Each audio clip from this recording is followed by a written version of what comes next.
Did a mistake కూడా. అది ఎప్పుడు జరిగిందంటే మూవీ ఆర్టిస్ట్ అసోసియేషన్ అప్పుడు when there was a lot of memes and jokes which were coming out during the election time.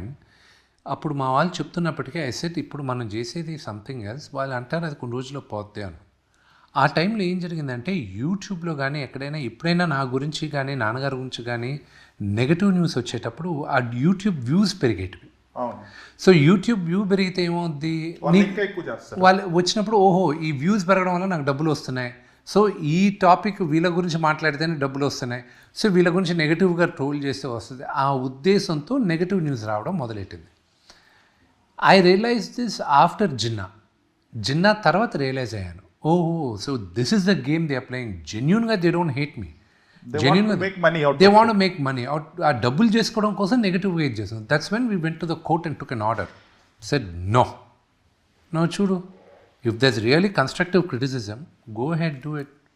If there's no constructive criticism నువ్వు వ్యక్తిగతంగా నువ్వు చేయాలనుకుంటే that is wrong. అందుకే మూవీ ఆర్టిస్ట్ అసోసియేషన్ కూడా నువ్వు ఎవరిపైన ఏమైనా చేయి, నటులో మేము తెరపైన ఉంటాం, మేము ఏమైనా చేయొచ్చు, పబ్లిక్ లైఫ్లో ఉంటాం, ఓకే ఫైన్, అంతేగాని మా ఫ్యామిలీస్ పైన వీళ్ళపైన వెళ్ళకూడదు.